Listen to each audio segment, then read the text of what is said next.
وصلی علی رسول کریم ما بعد۔ اللہ تبارک و تعالیٰ نے قرآن پاک میں جو ارشاد فرمایا ہے نیکی کے مطابق، نیکی وہ چیز ہے جس سے اللہ بھی راضی ہوتا ہے۔ قیامت کے دن حشر کے میدان میں نہ درہم کام دیں گے، نہ دینار کام دیں گے، نہ وہاں پر سونا کام آئے گا، نہ چاندی کام آئے گا، بلکہ اس دن جو سکہ چلتا ہے وہ سکہ ہے نیکی۔ نیکی جو وہاں پر کام آئے گا۔ نیکی کیا چیز ہے؟ اس کو مختصر الفاظ میں اللہ نے جو بیان فرمایا، لن تنالوا البر حتى تنفقوا مما تحبون، کہ تم ہرگز اس وقت تک نیکی حاصل نہیں کر سکتے جب تک کہ تم اپنی پسند کی چیز اللہ کی راہ میں قربان نہ کرو۔ اپنی پسند کی چیزیں نہ، جیسا کہ جو حضرت ابراہیم علیہ السلام کو حکم ہوا بیٹے کو جو ذبح کرنے کا، تو آپ فوری لے کر کے کھا لیں، دیر میں کرو۔ آپ کو کیا پسند ہے وہ اللہ کی راہ میں اللہ کی خاطر اس کو چھوڑ دینا۔ جیسا کہ مثال کے طور پہ صبح فجر کا وقت ہے، میٹھی نیند آ رہی ہے، اس وقت آپ کو کیا پسند ہے؟ بندہ کہتا ہے کہ مجھے سونا پسند ہے اور میں سونا چاہتا ہوں، کچھ بھی نہیں، 8 بجے مجھے سونا۔ وہیں پر امتحان، نیند کو جو تمہاری پسند ہے، تمہاری جو پہلی تمہاری جو پسند ہے نیند، اس کو تم اللہ کے لیے قربان کرتے یا نہیں کرتے، یہ دیکھا جاتا ہے۔ وہ چھوڑ کر کے نیند کو قربان کر کے اللہ کی خاطر فجر میں اٹھ کے نماز پڑھنا، یہ نہیں۔ اللہ یہی فرما رہا ہے کہ جو تمہاری پسند ہے اس کو تم جو اللہ کے لیے چھوڑ دینا، اپنی خواہش کو ختم کر دینا، اور اللہ کی جو مرضی ہے، اللہ کی جو خواہش ہے، اللہ کی خواہش کیا ہے؟ صبح اٹھ کر کے نماز قائم کرو، یہ اللہ کی مرضی، یہ اللہ چاہتا ہے۔ اور ہماری خواہش کیا ہے؟ اطمینان سے میٹھی نیند ہے۔ صبح کی جو نیند ہوتی ہے نا، وہ بڑی گہری نیند ہوتی ہے، اور کسی صورت میں انسان جو اس کو چھوڑنا نہیں چاہتا، اور جس کے پاس جو اللہ کی مرضی کی اہمیت ہے، اللہ کی رضا کی اہمیت ہے، وہ چھوڑ دیتا۔ وہ کہتا ہے کہ میری خواہش کی کوئی اہمیت نہیں ہے، پہلے مجھے اللہ کی مرضی، اللہ کی خوشی چاہیے۔ اگر سمجھے تو ایسا اللہ یہی فرماتا ہے کہ تم اپنی پسند کی چیز میرے لیے جب تک نہیں چھوڑیں گے، اس وقت تک نیکی حاصل نہیں کر سکتے۔ نیکی نہیں ملتی تمہیں۔ ظہر اثر کا ٹائم ہے، کاروبار کا ٹائم ہے، بولے اب نماز کو ہم جائیں گے تو یہ کاروبار ختم ہو جاتا ہے، نقصان ہوتا ہے، تو وہاں پر آزمائیں۔ تمہاری پسند کیا ہے؟ کہ پیسہ ملے، وہاں پر اللہ کی خواہش کیا ہے؟ کہ عبادت ہو، تو تم اپنی مرضی کو اللہ کی مرضی پہ ترجیح دیتے، یعنی اللہ کی مرضی کو اپنی مرضی میں ترجیح دیتے، یہ وہاں پر امتحان ہوتا ہے۔ یعنی ہر پل امتحان، نیکی جو ہے اتنے آسانی سے حاصل نہیں ہوتی۔ پھر ایک مقام پہ اللہ تعالیٰ ارشاد فرماتا ہے لیس البر ان تولوا وجوہکم قبل المشرق والمغرب، پہلے جو ہے بیت المقدس کی طرف رخ کر کے نماز پڑھا جاتا تھا۔ حضور صلی اللہ علیہ وسلم کی خواہش ہوئی کہ قبلہ جو ہے کعبۃ اللہ شریف ہو، تو آپ کی خواہش پہ اللہ تبارک و تعالیٰ نے حکم دیا، اے حبیب صلی اللہ علیہ وسلم آپ اپنا رخ انور، اپنا چہرہ کعبۃ اللہ شریف کی طرف پھیر دیں، فولی وجہک شطر المسجد الحرام۔ تو جیسے اللہ کا حکم آیا، حضور صلی اللہ علیہ وسلم نماز کی حالت میں اپنا چہرہ بیت المقدس سے کعبۃ اللہ شریف کی طرف پھیر دیا۔ تو بیت المقدس پہلے سے یہودیوں کا قبلہ بھی تھا. اب یہودیوں کی دلجوئی کے لیے بیت المقدس کی طرف رخ کر کے نماز پڑھا جاتا تاکہ یہودی اسلام کی طرف راغب ہوں. لیکن جب حضور کی خواہش ہوئی کہ کعبہ جو ہے قبلہ بنے تو اس وقت یہودی جو ہے تنقید کرنے لگا کہ یہ کیا ہے، ایسا قبلہ جو بدلتا کیا، ایسا جو اس میں تبدیل کر دیتے کیا، یہ کیسا مذہب ہے، یہ کیسا دین ہے کر کے تنقید کرنے لگے. اللہ تعالیٰ جو ہے ان کے اس تنقید کے جواب میں جو ارشاد فرماتا ہے کہ لیس البر ان تولوا وجوہکم قبل المشرق والمغرب، کہ تم اپنا چہرہ مشرق کی طرف کرو یا مغرب کی طرف کرو، کیا فرق پڑنے والا ہے؟ اللہ تو ہر سمت میں ہے، ہر جگہ ہے. جب اللہ کی عبادت کرنا ہی ہے تو کسی جہت کی کیا جو ہے خصوصیت؟ اگر تمہیں یقین ہے، اگر تم اللہ کی ذات پہ ایمان رکھتے ہو تو نیکی کیا ہے؟ اللہ فرمایا وَلَكِنَّ الْبِرَّ مَنْ آمَنَ بِاللَّهِ وَالْيَوْمِ الْآخِرِ وَالْكِتَابِ وَالْمَلَائِكَةِ وَالْكِتَابِ وَالنَّبِيِّينَ. نیکی چہرہ کدھر کرنا، اس میں بحث کرنے کے بجائے نیکی یہ ہے کہ پہلے اللہ کی ذات پہ تم ایمان تو لاؤ. نیکی یہ ہے کہ اللہ کی ذات پر ایمان لائے اور قیامت کے دن پر ایمان لائے، ملائکہ پر ایمان لائے، تمام پیغمبروں پر ایمان لائے. یہ در حقیقت نیکی ہے.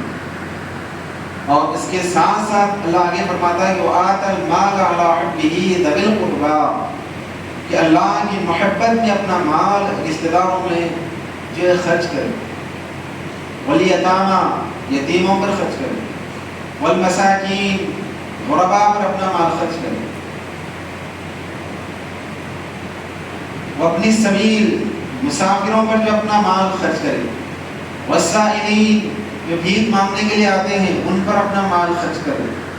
وفی الرقاب، جو غلامی کی زنجیروں میں جکڑے ہوئے ہیں ان کو آزاد کرانے کے لیے اپنا مال خرچ کرے. والغارمین، جو قرض کے بوجھ پہ تلے ہوئے، قرض کے بوجھ میں بندھے ہوئے ہیں، جو قرض میں مبتلا ہے ان کو قرض سے چھٹکارا دلانے کے لیے اپنا مال خرچ کرے. وفی سبیل اللہ، اور اللہ کی راہ میں اللہ کی رضا کے لیے خرچ کیا کرو. اپنا مال کو خرچ کرو. اپنا مال ان مقامات پہ کہ اللہ تعالیٰ جو بیان فرماتا ہے کہ ہر مصیبت زدہ شخص کی مصیبت کو دور کرنے کے لیے، اس کی مشکل کو آسان کرنے کے لیے اپنا مال کو آنا. یہ در حقیقت نیکی. آج لوگ جو ہے نیکی کسی اور ہی جگہ تلاش کرنے کی کوشش کرتے ہیں، لیکن سب سے بڑی نیکی تو یہ ہے کہ خدمت قلب، جہاں تک ہو سکتا ہے انسان جو ہے اللہ کے بندوں کی مدد کرتے رہے. چنانچہ اللہ ایک جگہ ارشاد فرماتا ہے کہ رسول صلی اللہ علیہ وسلم فرماتے ہیں واللہ فی عون العبد ما کان العبد فی عون اخیہ، کہ اللہ تعالیٰ اس وقت تک اس بندے کی مدد فرماتا ہے جب بندہ اپنے دوسرے جو ہے ساتھی کی مدد کیا کرتا ہے. اللہ مجھے پسند ہے کہ خدمت خلق جو ہوتی رہے. نیکی جو ہے اس کے اندر رکھی گئی ہے، لوگوں کے ساتھ جو خیر خواہی کا معاملہ کرنا، لوگوں کے کام آنا. اگر اللہ تعالیٰ نے تمہیں مال دولت سے جو نوازا ہے کہ اس کو اپنی عیاشی پہ خرچ کرنے کے بجائے، اپنی خواہشات پر جو خرچ کرنے کے بجائے اگر تمہارا یہ مال لوگوں کی ضرورت کے کام آئے، لوگوں کی مصیبت میں اگر کام آئے تو یہ سب سے زیادہ بڑی نیکی ہے. یہ اللہ کو سب سے زیادہ پسندیدہ اور اللہ کو جو راضی کرنے والی چیز ہے. چنانچہ سرکار دو عالم صلی اللہ علیہ وسلم کی عادت کریمہ تھی کہ ہر وقت جو ہے کسی بھی سائل کو اپنے گھر سے خالی جانے نہیں دیا کرتے. جتنا بھی ہوتا، جیسا بھی ہوتا، اس کی جو مدد فرماتے.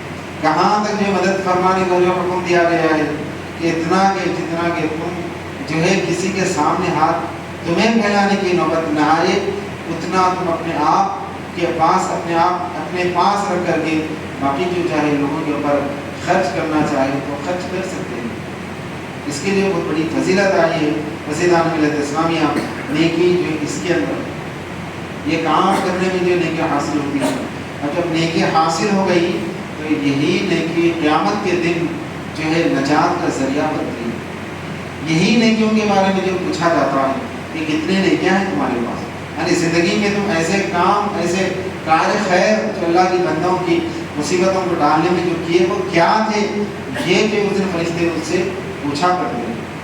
نیکی بڑی مشکل سے جو حاصل ہوتی ہے، بڑی جو محنتوں کے بعد جو حاصل ہوتی ہے، جب نیکی حاصل ہو جائے تو اس کو اس کی حفاظت کرنا، نیکی حاصل کرنا جتنا مشکل ہے اس کی حفاظت بھی جو اس کی اتنا ہی مشکل ہے۔ اس کی حفاظت کس طرح کرنا، فرمایا گیا کہ نیکی جب کر لے تو اب اس کے پیچھے نہ جائے، اس کے پیچھے نہ جائے، اس کے ٹو ہمیں نہ لگے، بلکہ اس کو محفوظ کر دیں، اس کو دفن کر دیں، یعنی کسی کو پتہ نہ چلے کہ آپ کس کے ساتھ کیا عمل کیے، کس کے ساتھ کیا احسان کیے، کس پر کتنی مہربانی کی، لوگوں کے سامنے بیان کر کے ریاکاری کے اندر مبتلا نہ ہو، دکھاوا شہرت پسندی کے اندر مبتلا نہ ہو۔ بہت سارے لوگ جو ہیں نیکی تو کرتے ہیں لیکن اس کی حفاظت نہیں کر پاتے، اس کی حفاظت نہیں کر پاتے، لوگوں کے سامنے بیان کر کے ریاکاری کر کے اپنے عمل کو جو ضائع کر لیتے ہیں۔ حضور صلی اللہ علیہ وسلم ارشاد فرماتے ہیں کہ ریاکاری جو کرتا ہے اس کا عمل جو ہے بالکل ایسا ہی اکارت جاتا ہے، ایسا ہی ہلاک ہو جاتا ہے جس طرح جو ہے سوکھی لکڑی کو آگ لگ جائے۔ لکڑیوں میں جب آگ لگ جاتی ہے تو جب آگ کو بجھایا جاتا ہے تو وہاں پر کیا رہتا باقی، سوائے راکھ کے اور کچھ نہیں رہتا۔ تو جس طرح راکھ ہو گئی لکڑی، اس طریقے سے اس انسان کا عمل بھی جو ہے بالکل اسی طرح راکھ یعنی کسی کام کا نہیں رہتا۔ چنانچہ حضور فرماتے ہیں ایسے لوگوں کے بارے میں جب حشر کے میدان میں جب پہنچتے ہیں تو لوگ جو ہے اس امید کے ساتھ کہ ہمارے بہت ساری جو نیکیاں ہوں گی، بہت سارے اعمال ہوں گے، لیکن جب وہاں پر پہنچتے ہیں تو پتہ چلتا ہے کہ ان کے کوئی اعمال نہیں کیے ہیں۔ تو وہ فرشتوں سے پوچھتے ہیں کہ یہ کیسے ہو سکتا ہے، ہم نے تو نمازیں پڑھی تھی، پھر ہماری نمازیں کہاں گئی؟ فرشتے کہتے ہیں کہ تم نمازیں اللہ کے لیے کہاں پڑھے، تم نے تو اس لیے پڑھے کہ لوگ تمہیں نمازی کہیں۔ لوگ پوچھیں گے کہ ہم نے روزہ رکھا تھا، ہمارے روزے کہاں گئے؟ فرشتے کہیں گے کہ تم نے اللہ کے لیے روزے کہاں رکھا، لوگ تمہیں روزے دار کہیں، اس وجہ سے تم نے روزے رکھے تھے۔ اور لوگ وہاں پر دنیا میں روزے دار تم کو پکارے، نمازی کہہ کر کے پکارے، جو تم چاہتے تھے وہ اجر تمہیں دنیا میں مل گیا، یہاں کے لیے کیا کریں؟ لوگ کہیں گے کہ ارے ہم لوگوں کی جو ہے مدد کیا کرتے تھے، ان کی مصیبت میں کام آیا کرتے تھے، روپیہ جو ہے دھن دولت سارا ہم خرچ کیا کرتے تھے لوگوں کے فلاح بہبود کے لیے، وہ ساری نیکیاں ہماری کہاں گئی؟ تو فرشتے کہتے ہیں کہ ہاں تم نے کیا، لیکن تمہارا دلی مقصد کیا رہتا تھا کہ دنیا میں واہ واہ ہو، لوگوں میں تمہارا شہرہ ہو، چرچا ہو، لوگ تمہاری عزت کرے، لوگ تمہیں سخی داتا کہہ کر کے پکارے، جو تمہاری خواہش تھی اس کے مطابق لوگ وہاں پر پکارا کرتے تھے، تمہاری واہ واہ کرتے تھے، تمہاری ہامیں ہاں ملاتے تھے، تمہاری جو ہے بڑائی کیا کرتے تھے، جیسا تم چاہتے تھے اللہ نے تمہیں کہا ویسا ہی اجر تمہاری خواہش کے مطابق تمہیں دے دیا۔ اب یہاں کے لیے کیا ہے؟ تم نے یہاں کے لیے رکھا ہی کیا ہے، یہاں کے لیے بھیجا ہی کیا ہے؟ مسجدان ملت اسلامیہ چونکہ نیکی یہاں پر انسان کرتا بھی ہے اور ساتھ ہی ساتھ اس کو گنوا بھی دیتا ہے۔ لہٰذا حضور صلی اللہ علیہ وسلم ارشاد فرماتے ہیں کہ نیکی کرو اور اس کی حفاظت بھی کرو، اس کو محفوظ بھی کرو، کہ ایسا نہ ہو کہ ریاکاری کے چکر میں پھنس کر کے، دکھاوا شہرت پسندی کے چکر میں پھنس کر کے اپنے اعمال کو ضائع نہ کرو۔ چنانچہ جو بیان فرمایا گیا کہ نیکی کس طرح حاصل ہوتی ہے، تو مختصر الفاظ میں جو قرآن پاک میں فرمایا گیا ہے کہ تمہاری پسند کو اللہ کی پسند کے خاطر قربان کر دینا، یہی سب سے بڑی نیکی ہے۔ وآخر دعوانا ان الحمد للہ رب العالمین۔ کھڑے ہو جائے، السلام علیکم۔